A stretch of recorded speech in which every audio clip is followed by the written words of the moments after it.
So this is St Patrick's Church on the hill of Tara. It was built in 1822 on the site of an even earlier church dating back to the 13th century. And St Patrick's was deconsecrated in 1991 and it now serves as a visitor centre.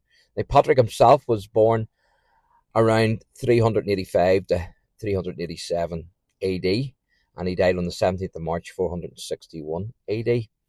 Now, the mitre and crozier that you can see there, along with the shamrock, is by far the most represented image of Patrick robed in the clerical dress of a 17th century Roman Catholic bishop. There's only one thing wrong with it, and it's fiction. It has no historical basis. The earliest use of the bishop's mitre dates back only to the 10th century. And Patrick using the shamrock to explain the Trinity is another fictitious belief, because the first historical reference to Patrick using the shamrock appeared in coins produced in 1645 with Patrick's image on a shamrock, St Patrick's money as it became known, and the first written reference didn't appear until 1727.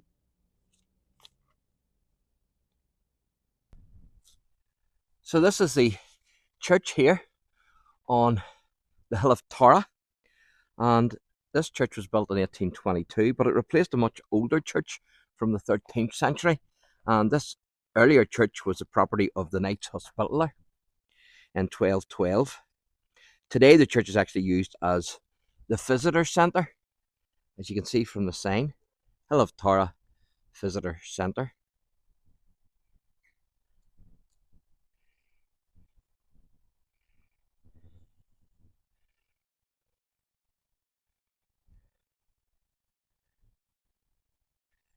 You can see a plaque there below the window, and it says rebuilt in 1822.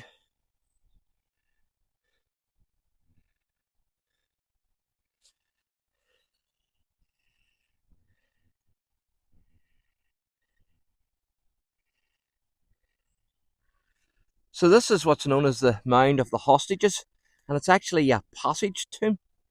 So it is.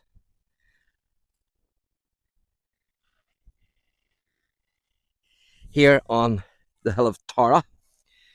Now, Tara was vandalised between 1889 and 1902, believe it or believe it not, by a group of British Israelites who believed that the Ark of the Covenant was buried here. Of course, Richard Brothers was an early believer and teacher of the theory. He was born the 25th of December, 1757, and he died on the 25th of January, 1824. You can see the walls of the church there.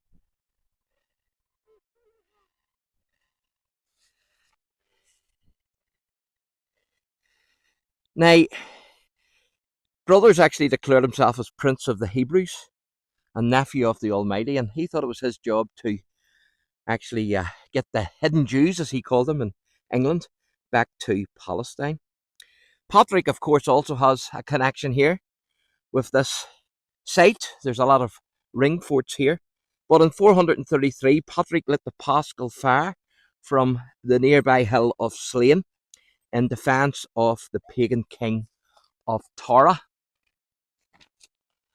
So it's a very busy place. A lot of tourists. I've bumped into a German tourist, American, today, and others as well are here. Now, Patrick was brought before the king of Tara to explain his actions, and he's so convinced the king that the king actually gave Patrick leave to preach to his people. So this was a passage tomb back in the day. So I'm now going to show you inside here of this passage tomb. You can see you can't get in, and even if you could, you'd have to bow your head very low to get in.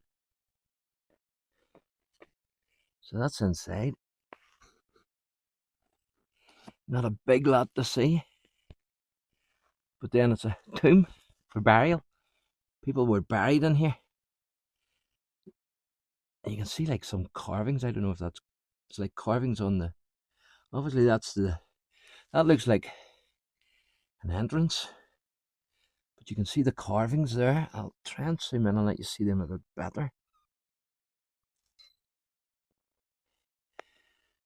I don't know where they're ancient or somebody has just done that, but they're there nonetheless.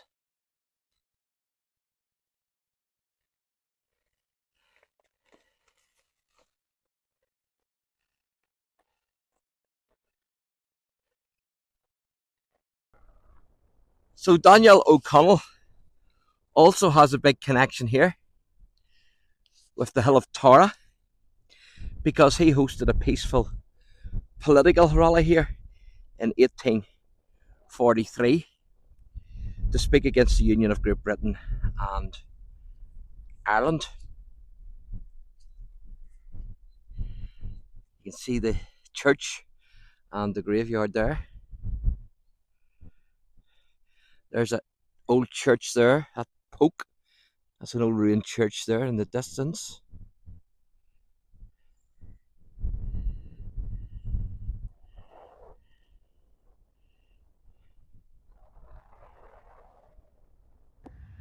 So this is what's known as the Well of Tara, and it's had different names through the ages. A wee bit of info here on it. It says the Well of Tara. This is one of the 6 wells of Tara listed in the ancient documents. Down the generations it has borne many names. This is how it was described in the, whatever that is, of Tara. The Capric of Cormac is eastward from the Rath of the Kings. It is the Well of the Numbering of the Clans, Dark Eye, the Healer, the Well of the White Cow. 3 names to designate it, to make known the Well of Tara. And then it says it was later called King Cormac's Well and then St Patrick's Well. And in 2002 the landowner Denny Donnelly generously gave his permission for the Friends of Tara Group and the National Well Restoration Society Slane to restore this Well of Tara.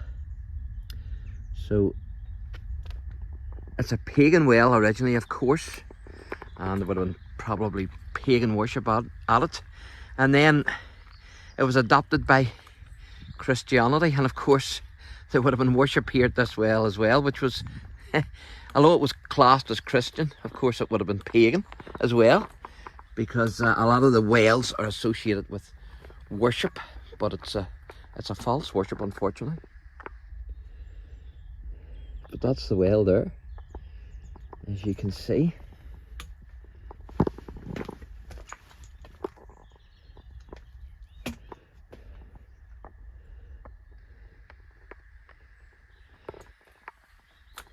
People always seem to need an object for worship rather than just worshipping the Christ himself, but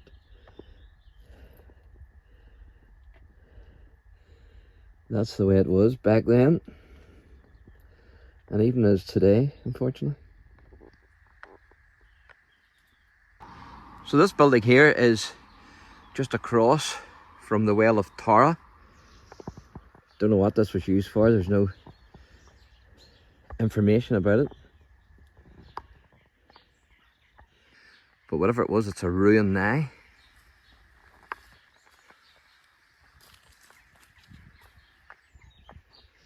As you can see. So the well's just up there. And this building is here. Now you're not getting down because as you can see, there's a drop there. It's certainly used for something back in the day.